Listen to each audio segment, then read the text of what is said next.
All right, we are going to spend a little bit of time looking at some of these complementary and integrative practices. So this, as I think I said in the very beginning of the course in the first week, the higher education facilities, schools, and the government have some vested interest in looking into some of these different modalities. And so on this slide, I sort of have it, I tried to sort of outline how it all kind of shakes down in terms of the government, federal governmental agencies that are evaluating these complementary and alternative modalities. So you can see on the left, I don't know where my cursor is, on the left you can see the NIH there, the National Institutes of Health, and the NIH has a subsidiary that is called the National Center for Complementary and Integrative Health. It used to be and alternative, but they've changed that recently. And so really this NCAM, NCCAM, the National Center for Complementary and Integrative Health, they've been charged with the job of kind of trying to make some sense out of this, collecting data, et cetera. And I'm going to show you a link, and you're going to get to look at their website and kind of work your way through it a little bit later on as an assignment this week. So basically what the National Center for Complementary and Integrative Health has done is they've kind of outlined their therapy categories. So basically the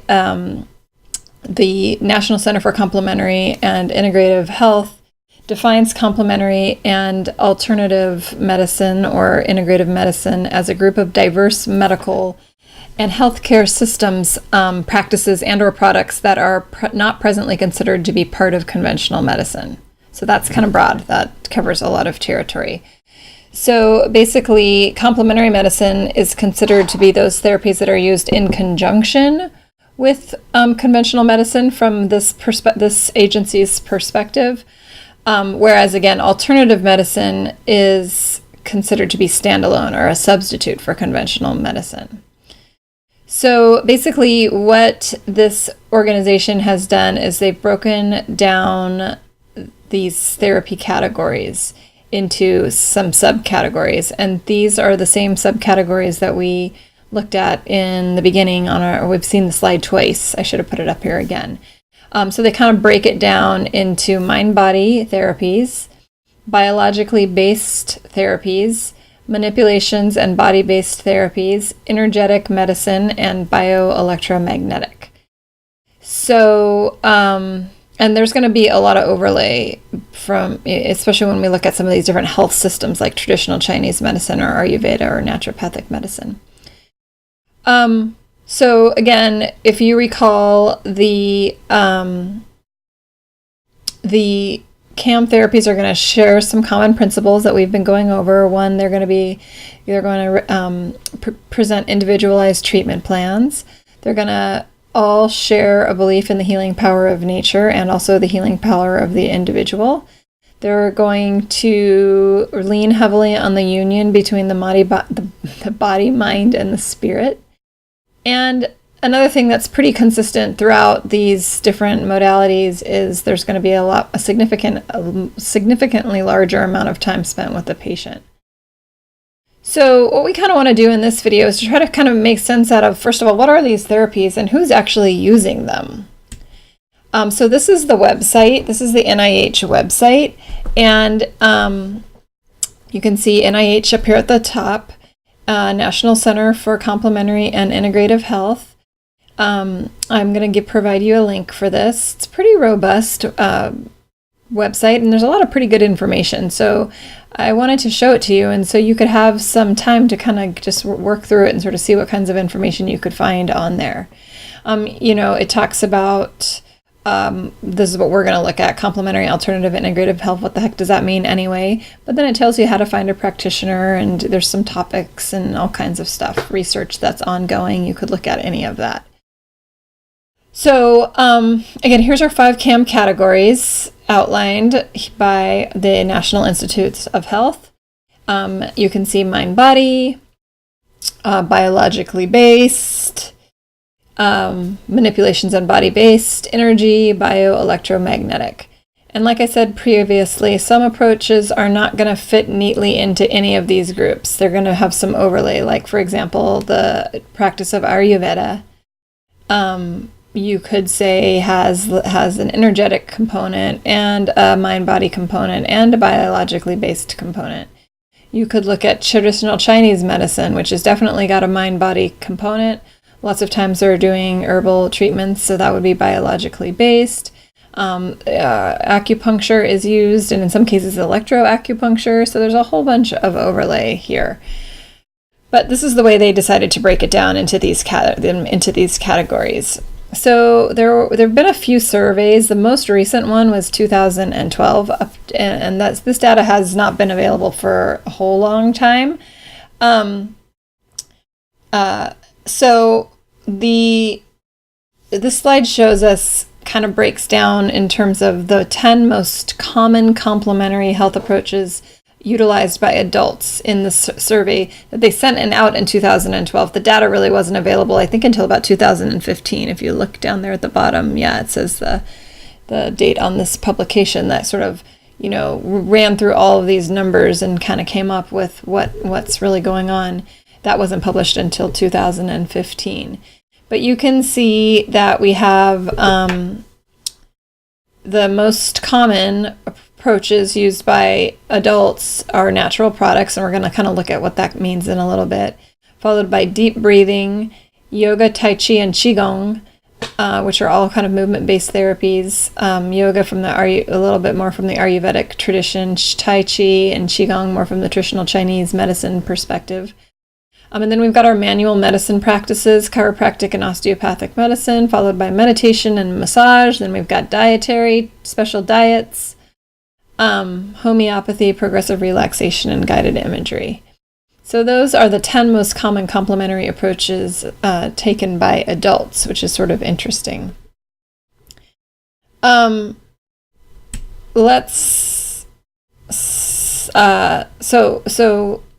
Then we have kind of outside of those categories, we have what we would refer to as alternative medical systems. So now these are complete medical systems that are built upon their own kind of theory and practice. And oftentimes these came from someplace else. They evolved from some other place, like, for example, the East with Ayurveda, and which we see practiced a lot in India, and Chinese medicine, of course. And even naturopathic medicine, historically came from Europe, but was a medical system in place, actually, a pretty robust medical system in place in the Western United States, up until drugs kind of hit the market. So with these alternative medical systems, and that term I kind of feel is confusing, but it's what we've got. So I would just call these medical systems myself. I don't really like the term alternative, but that's just my opinion, of course. But these are systems that have developed, right? They have their own tenets and their own philosophies, and even though there's a lot of similarity, which we'll get into as we start talking about them, but they're sort of standalone systems, and in some cases they're used as an adjunct to conventional medicine. In other cases they're used as standalone systems, right? In the United States, I think that you see sort of this like comprehensive approach where people might have a chiropractor, and they might have a naturopath, and they might have either a DO or an MD, right? And so they're kind of pooling all of that information. Whereas in China, you're much more likely to have just somebody seeing a traditional Chinese medical practitioner, although there are Western medicine medical doctors in China as well. So we're going to kind of talk about the nitty-gritty of Chinese medicine, Ayurveda, and naturopathic medicine coming up. So mind-body medicine, mind-body intervention, this is something that's gained a lot of traction, and we're gonna look at some graphs and charts in a little bit, and I'll kind of show you how things are changing. So with mind-body medicine, we're using a variety of techniques, and the idea here is to essentially harness the mind's capacity to basically affect the body and the body systems. So certain things that at one point were considered to be very complementary have become way more mainstream. And the example I give on the slide there is cognitive behavioral therapy. Cognitive behavioral therapy, by most approximations at this point, is considered more of a conventional modality, right? Whereas a while ago, that might not have been the case. There are some things that are like you'll see even in using in hospital, like therapeutic touch or those kinds of things, which may have at some point you never would have thought you would have seen, in the hospital, someone doing therapeutic touch or healing touch. Although now you'll see it you'll see sometimes a therapeutic touch practitioner in an operating room. But then there's other mind-body techniques that are still considered kind of fringe or very complementary or alternative, and that's kind of where meditation, although there's so much data coming out on meditation recently, that I think that may change. Prayer, mental healing, these kinds of things. Music therapy, dance therapy, art therapy, those kinds of things that are using creative tools. But again, sort of the objective with the mind-body intervention is to enhance the mind's ability to affect the body's function and the symptoms of the body, which we know is very, very much a possibility. Biologically based therapy, these are usually things that are biologically based substances are usually things that are found in nature, so herbs, food, vitamins, those kinds of things. The term dietary supplement, that I wrote down somewhere over here. The term dietary supplement was defined by the Dietary Supplement Health and Education Act of I believe 1994. I might have that date wrong, but it was right around there. And it was any product other than tobacco that's taken by mouth and intended to supplement the diet. So again, this is where vitamins, minerals, herbs, those sorts of all nutritional supplements would fall under this heading of biologically based therapies. In most cases, I would say these are adjunct to therapy, but in some cases, you might find somebody that's like only using herbal medicine, and that's their which I actually wouldn't advocate for, but that would be that's their medical system, right? Which is truly not a medical system; it's more of a therapy. And there's all kinds, and historically we haven't had a whole lot of research on these therapies, so we would say they're unproven, but that's changing as well, right? There's certain fish oil, highly researched currently. You can find all kinds of resources. Curcumin, which comes from turmeric, really potent antioxidant and is being studied extensively. Resveratrol, also kind of an anti-aging supplement that's being studied pretty extensively. Vitamin C by the Linus Pauling Institute's been studied pretty extensively. So that's all changing, right? We're seeing a lot more interest in actually doing some research and trying to gather some evidence for some of these therapies. So here we have our manipulative body-based therapies. This is, again, where chiropractic practice comes into play, which we're going to talk about. Osteopathic manipulation, or the manual medicine practiced by some osteopaths. Massage, of which there's, as you guys know, tons of different types of massage. They can all kind of fall under this. You could also put sort of as an offshoot of osteopathic medicine, cranial sacral therapy, Rolfing, Feldenkrais, those kinds of things are all manipulative or body-based methods. And they're all kind of geared towards, adjusting the body to, depending on who's talking about it, to maybe allow energy to flow more effectively or to free up, just the structure of the body. Energy therapies, now this is getting pretty interesting, and there's all sorts of different ways to kind of consider energy and energy fields. The NIH kind of breaks it, is pretty narrow in their recognition of energy therapies, and they talk about BIOFIELD and they talk about bioelectromagnetic-based therapies, which we're going to talk a little bit about later on. But I would argue that you would put things like homeopathy in an energy therapy, even some of the manipulative, the body-based pardon me, like Reiki, for example, even acupuncture. You know, the tenet of acupuncture is that you're running energy, you're opening up the clearing of these energy pathways of the body. Excuse me, I have the hiccups. So here's, again, the biofields, right? So this is what I was on that previous slide. So biofield therapies are affecting energy fields, and we're going to kind of get into this. I'm not an expert on this, but I find it fascinating, energy medicine, and I'm going to sort of try a little bit to introduce you to some different types of energy medicine. But essentially, what people who are into biofield therapies are doing is they are first acknowledging that there are energy fields that surround, that penetrate and then surround and kind of sort of what's the word I'm looking for? I'm having a hard time coming up with the word that I'm trying to say. So they kind of spread out from the human body, right? So they radiate, that's the word I'm looking for, radiate away from the body. So we have, like, you know, energy fields, essentially, levels of energy.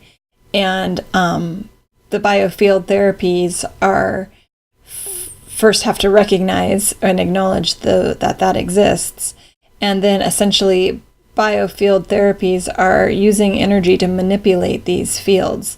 And there's different ways to do this, right? That you can use pressure, you can manipulate the body, you can, you know, this is what Reiki is all about. This is what Qigong is using, and we'll look at some Qigong, a video kind of explaining Qigong. But it's essentially manipulating the energy fields of the body. And it's this is really interesting. Like I said, I'm not an expert. I do have quite a lot of experience with Reiki, but short of that, I'm not an expert on biofield therapies, but I find it fascinating. So we'll see some pictures of these. So if you've ever heard of the term aura, right? An aura is essentially, someone that reads an aura is reading the biofields, that field that irradiates, you know, off of our physical body. So essentially that we say we have the physical body and then we have an energetic body that's much more expansive than the physical body. And that's what the biofield therapies are all about. And for those of you in the course that are doing massage or enrolled in massage courses or working towards massage, some of you might have some experience of this if you're a person that works with your hands and interacts with another person, right? Oftentimes you even though you might not know that you're doing it, you're sensitive to energy, right? You're sensitive to their energies, right? People's energies are different. And even if you're not a massage person, oftentimes you'll hear people saying, I don't like her energy, or I like his energy, or whatever. You know, essentially what we're saying or what we're acknowledging by saying things like that is that there are these fields, right? These energetic fields. Super interesting stuff. Bioelectromagnetic-based therapies. Now this is a little bit less out there maybe, but still not very conventional. But essentially what we're using is we're using electromagnetic fields unconventionally. So this is where things like magnet therapy comes in. So essentially, you know, we as humans are running on currents just like everything else, right? So we have all of these ions, these electrically charged particles, and all the messages that, you know, go from down our nerves and, you know, across our synapses and whatnot. These messages are propagated in the form of electricity, right? So electrical. And so essentially what biomagnetic based therapies do is they manipulate these electromagnetic fields in a sort of an unconventional sort of setup.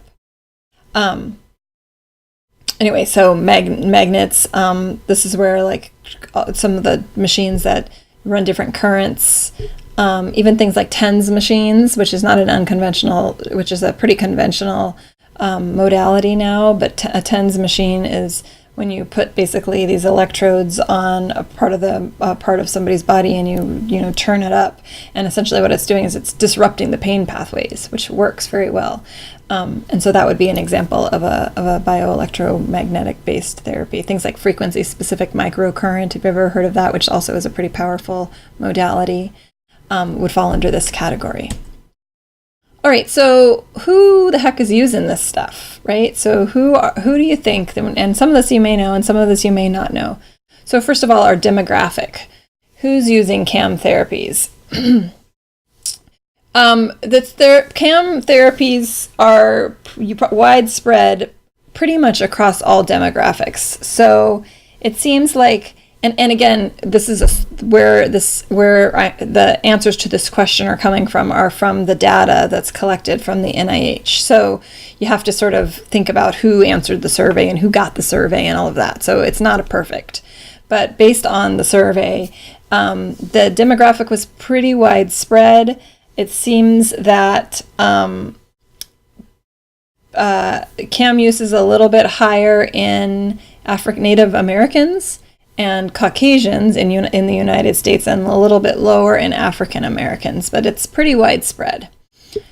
Gender, that's probably not a big surprise to us. Women are much more likely to use CAM therapies, and they're much more likely to visit doctors in general, right? And that was a very widespread, very consistent results. The region of the country, it turns out that, and this is adjusting for different insurance reimbursements in different parts of the country. It seems that the area that has the most interest in non-mainstream care or health practices is the Pacific Northwest, which is not a surprise to me at all, because that's where I went to naturopathic medical school in Portland. There's currently 4 naturopathic medical schools in the country. Actually, that's true. 2 of which are in the Pacific Northwest. One is Bastyr in Seattle, and the other is National University of Naturopathic Medicine in Portland. Bastyr has just opened a California campus in San Diego, although it's not as extensive of a program. Bastyr offers different degrees, bachelor's degrees, doctoral degrees, and a couple master's degrees, but the only degree that's offered in San Diego is the doctoral degree, the naturopathic doctor degree. So the Pacific Northwest is big, followed by the coasts, just the West Coast, East Coast. In terms of education,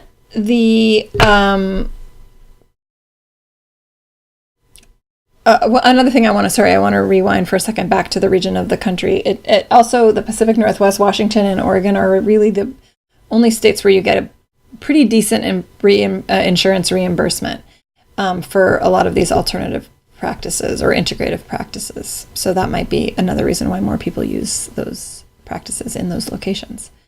Education, again, this is another very, very consistent finding, and this has surprised me, and it surprises a lot of my colleagues, in that, and maybe it shouldn't surprise me, but people with more education, higher degree of education, are more likely to use CAM therapies, and so people with advanced degrees, master's degrees, PhDs are going to be more likely to use CAM therapies than people who have intermediate degrees, like bachelor's degrees or associate degrees.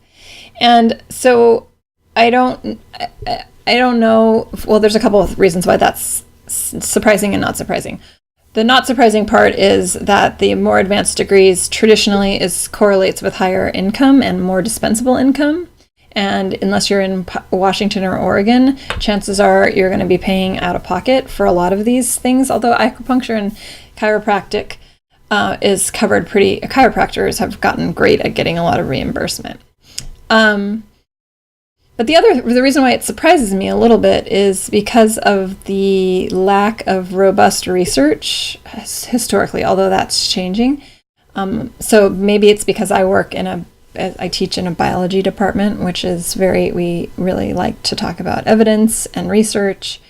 And colleagues, my teaching colleagues, are maybe a little bit more leery and not as open in at least my immediate circle, because of the lack of really robust evidence. Like I said, that's changing, and especially now with functional medicine, which we're going to talk about, which is very, very much evidence-based, and because the popularity of this kind of practice is really exploding, we're starting to see a lot more a lot more research. There's a functional medicine center at the Cleveland Clinic, which was a huge deal, and that's kind of elevating this integrative approach. And so it's going to be really interesting to see what happens with that. So you can see down there at the bottom, the most recent data as of 2012, which really wasn't published till about 2015, estimates that about 40% of all of Americans acknowledge using some sort of complementary therapy. And again, that's pretty broad based. I mean, those are people who do yoga, those are people who meditate, those are people who take vitamins or herbs or supplements, go to a chiropractor, right? So that's what we're talking about there. Before we leave this, I still have you. I want to show you, where is it? Okay. This is oops, not there. Sorry. So this is a link that I linked to you on Canvas, and you're going to have an assignment. So you're going to, in the folder after this lecture video, there'll be another folder that has the survey, and then there's going to be an additional assignment folder for you to find an assignment.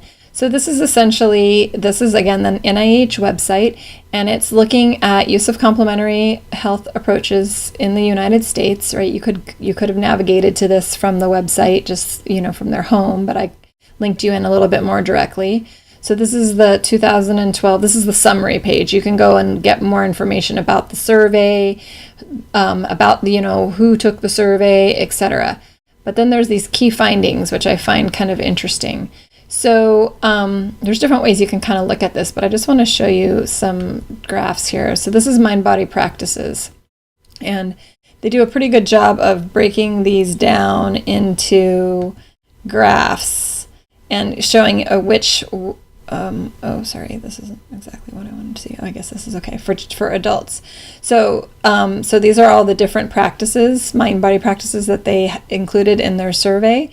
And you see the yoga is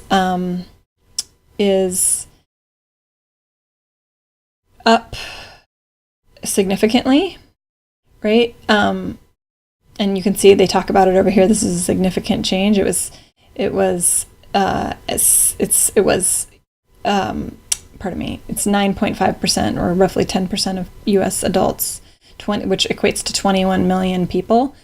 Up from 6% in 2007 and 5% in 2012. So it's pretty interesting, right? You can kind of click on these things and work your way through it. So they're talking about manipulation, and it's saying that in manipulation, chiropractors and osteopathic manipulation's staying pretty steady. So you can kind of do that. I kind of like the trends to sort of get a sense of all this. Oh yeah, this is what I was looking for. So check this out. So this is looking at different sorts of mind-body practices and looking from 1999 to 2012. So you can see acupuncture kind of bouncing around. It went down. It was at about a little over 1%, and then it went down a little tiny bit, up, and it's staying pretty steady. Guided imagery is staying statistically pretty steady. Progressive relaxation, that's kind of interesting. That's way going down. I don't know what's happening with that. Massage, bouncing around there a little bit. It kind of, massage is sort of interesting because you got to kind of think about what's going on in the market, right? I owned a spa, and 2007 was just before the market crashed, right? So people had a lot more income, right? And then everybody lost everything, and so it started to kind of go down. I'm sure it's going to start to come up, but check out yoga, right? Yoga is like on the incline, right? You didn't even count it. They didn't even look at it in 1999. It didn't even factor in. And we're way up here at 9% or almost 10% of adults. So that's kind of interesting. And let's look at our trends for our natural products. So, and you'll be able to look at all the different types of natural products in a different graph when you look at your link. But another one, so you kind of follow the research, and this is fish oil, right? Fish oil, omega-3s. Everybody seems to want to take fish oils these days because they seem to be good for everything, inflammation, cardiovascular, etc. So check it out. Whoop, way up with fish oil. Echinacea, not so much, way down. That's pretty interesting, right? Echinacea took a hit where they started saying, oh, it's not good for people with autoimmune disease, and which isn't exactly true, but so echinacea kind of came down. It's sort of interesting. Most of the things that they measure seem to be kind of going down, with the exception of glucosamine staying pretty steady. We got a kind of an increase here in probiotics. This is going to go crazy. We're going to see this thing go off the chart. That will be the next one to really go, with the whole microbiome and all the gut health, all that stuff going in. Anyway, it's pretty interesting. And then even that was percent of adults, but then check it out down here in terms of millions of dollars spent.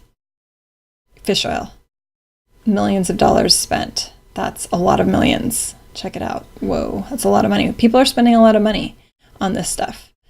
Anyway, so that's the story. Let's see what else we can see here. There's all kinds of, this very interesting website, I find.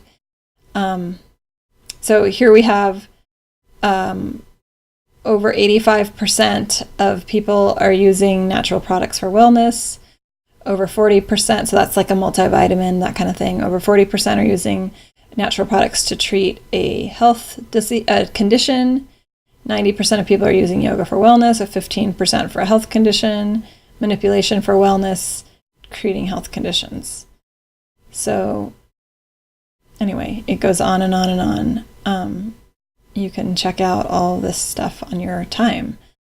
So I wanted to just point you out to that. So now what we've done is we have done our introduction. We're done with that. We are now going to start to talk in detail about these different approaches, starting with osteopathic medicine, followed by chiropractic, and then naturopathic, and then functional medicine, and then we'll go to the East with Chinese and Ayurveda. And then we'll see where we are at that point. So look for your assignment. Take some time looking through this. Again, where you're gonna come into this is at the key findings. So that's where you're gonna want to use this information to kind of answer the questions. But I would encourage you to poke around and check out this whole site, right? There's all kinds of information. There's some interesting research, all kinds of stuff going on.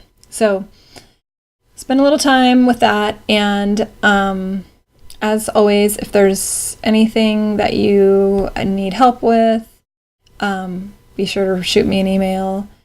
And I'll see you next week. Have a good week.